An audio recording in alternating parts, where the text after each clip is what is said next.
nange timu muwozi tempanga ku ssente never ssente si za buli omu bayinamu be bayina ziwa ne batayina ziwa naye nze isima ndwidinga signs kubanga ndi weapon nemba vaamu malira kitalya oba bankuba masasi yes kati kyobulaba wendi newe banyigiriza batya bagala bakulabe ku mavivi ng'ofukamidde obeegayirira kwegayiridde bambi kati fawa mtu wamanyira poverty sifukamira kabulengane olekayo bulesa okumpita naye nga sifukamira nze Ichuli sifukamira naawe. Ebigambo bya Ichuli binaalwawo nga bikyajjukirwa. Ono amaze okubeera nga aweza emyezi kati 2 ng'ennaku z'omwezi 6 yaweza emyezi 2 nga amaze okubeera nga attibwa era nga aziikibwa wali enkoko njeru emukono ku kyalo ekimanyiddwa nga Katwe. Rest in peace Jjajja Ichuli. Ebigambo ebyo by'olabyawo oba by'owulidde awo oyinza obbitwala nga eby'omuzannyo naye byalina meaning ne message ey'amaanyi ennyo. Ampuliriza ku AKTV. Kati wulira ebigambo bino. Omugenzi Isima Ichuli yayogera ebigambo ebyo n'agamba nti waliwo abamu be bawa ssente, waliwo abamu be baagala okufukamira obufukamizi bo nga balina kufukamira okubaako ke bazza eri omumwa. Kati wulira ebigambo bino.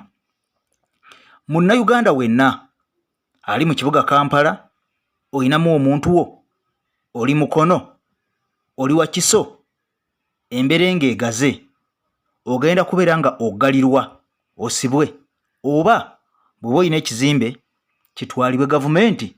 Anti wulira ebigambo bino. Okusinziira ku looya amanyiddwa nga Nalukoola, ono nga looya mutende kampuliriza yavuddeyo n'akawaŋŋamula n'akakasa nti URA kano keefunvubidde okubeera nga munnange esolooza omusolo ogumanyiddwa nga property tax oba omusolo oguva ku buli kizimbe oba olina kazigo kamu oba taata we yakalina oba mwannyoko oba oli bweru oli mu kuzimba nnyumba zo za buzigo. Wuliriza ng'ozimbye mu Wakiso, ozimbye Mukono oba mu Kampala. Embera eyagaze. Olunaku wiikendi ewedde meeya Asimattuse okubeera nga attibwa abatuuze. Ng'embeera weevudde era musolo guno ampuliriza omulungi. Meeya amanyiddwa nga Geoffrey Ssemwanga Kabuzi, ono nga mmeeya w'e Makindye Ssaabagabo, yabadde amaze okubeera nga akuba olukuŋŋaana ono ng'asinkanye abatuuze wali e Makindye n'abategeeza nga balina okubeera nga bawa omusolo ogwa property tax. Wabula mu lukiiko luno lwe lumu abatuuze baamujjukiza nti watugamba bw'oneesimbawo n'owangula bino byogenda okubeera ng'olwanirira.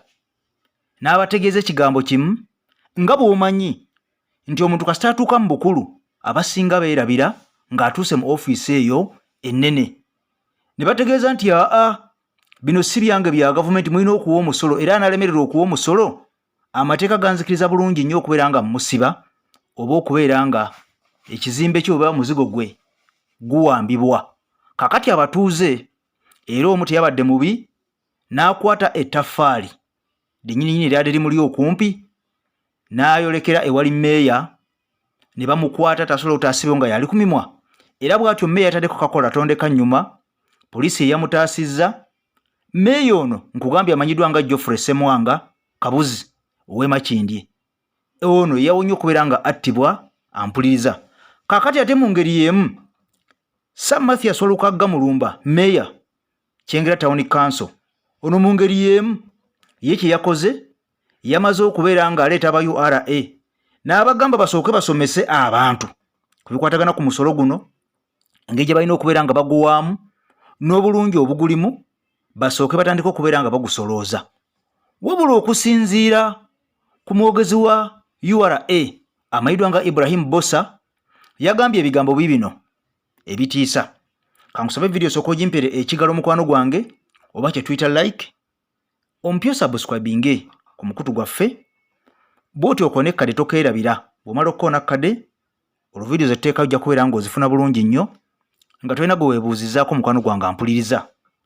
Kati wulira waaka omwogezi wa URA nga buli muntu amaze okubeera nga yeesabira, kubanga muno mu nsi buli muntu ayagala abeere bulungi. Twagala tufune ssente, tuzimbeko ebizimbe mu Kampala, naffe twogerweko nti oyo ali bulungi. Kati wulira abalina ebizimbe ate embeera gye boolekedde yakusibwa na kuggalirwa. Okusinziira ku mwogezi wa URA amanyiddwa nga Ibrahim Bossa, yagambye bw'ati nti URA balina obuyinza obw'enkomeredde obubaweebwa gavumenti okusolooza emisolo mu bizimbe. Buli muntu yazimba ekizimbe, bw'oba olemereddwa baddembe ekizimbe okikuggyako ne bakitwala, oba enjuuyo oba obuzigo bwo ne babutwala, era naawe ne bakuteeka mu kkomera ne basolooza ebbanga bo lye bawulira nga baagala okwesasula ssente ezo z'obeera olyazaamaanyizza. Ampuliriza, ebigambo bino biringa ebyokusaaga, wabula bigambo binene nnyo, kubanga basajja okuva erubaga baavudde ne bagaa bagenda kulumba Meeya Erias Lukwago. Abannyonnyole essente zaalemeddeko ng'abanja ez'emisolo mu biseera ebya COVID we bataakolera, wabula Meeya Lukwago agamba si yabanja KCCA wabula kitongole, era naye bamubalirira. Omusajja agamba naye bamutadde ku luuma, baagala ssente zino azijje mu bantu, era n'obuwombeefu n'asaba abantu bamutegeere bulungi nti si ye yayagala ssente zino, si ye yayagala okubeera ng'abakooza kajiri, wabula abasajja bannannyini loogi ebifo ebisanyukirwamu mu kibuga Kampala bassazeewo ne bagaa bagenda kulumba Erias Lukwago ng'ono ye muloodi meeya w'ekibuga Kampala. Bamunyonyole bulungi nnyo nti ssente eza COVID ebiseera ebyo byaggalwa tebazirina, wabula ate kyolina okubeera ng'omanya nti mu COVID ab'ebizimbe baasoloozanga abapangisa, era omupangisa yalemererwa yava mu kizimbe. Kati ate ekikwewunyisa omusolo bo tebaagala gwa, wabula ekibuuzo kya byonna ekiri wano, omusolo guno ogusoloozebwa ku bantu bano bannayuganda ogw'ekifuba, okwagala okutwala ebizimbe byabwe n'okwagala okutwala bizinensi zaabwe n'okwagala okusibwa mu makomera, omusolo guno ddala ekituufu gye gugenda gukola ogwo omulimu gukuteekeddwa okubeera nga gukola, kubanga okuwa omusolo si kibi.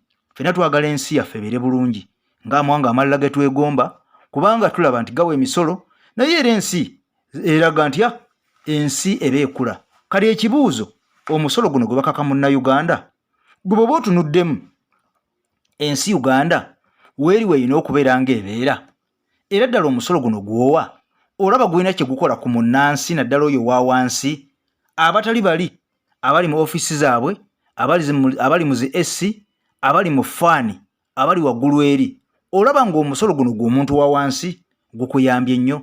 Kati ampuliriza booli bweru wa Uganda ng'oteekateeka kuzimba, zimba naye ng'okimanyi nti ogenda kuteekamu omupangisa, naye buli mwaka olina okubeera ng'osasula omusolo ogwa gavumenti gwe tuyita property tax. Bw'obanga togusasudde, ekizimbe kyo oba ennyumba yo egenda kubeera ng'etwalibwa, koobeere ng'ozimbye kazigo kamu. Nkugambe Wakiso, Kampala, Mukono n'ebitundu ebiriraanyeewo, gwe alugudde mu mukwano gwange ampuliriza. Kankusaba ontere mu komenti wansi awo ky'owabula ne ky'oteesa ku nsonga eno nga bammeeya batandise okubeera nga baagala okubeera nga battibwa abatuuze, era ye Asimattuse Okuttibwa kyakoze kusooka kuyita URA esooka esomesa abantu ebabuulira omusolo guno kye gutegeeza nga tebaana bakubeera nga bagusolooza. Nze Masa, Mukama Katonda akunkumira akumpeera ebirungi ebikira obugulu bw'eggongolo. I sign out for now. Bye bye.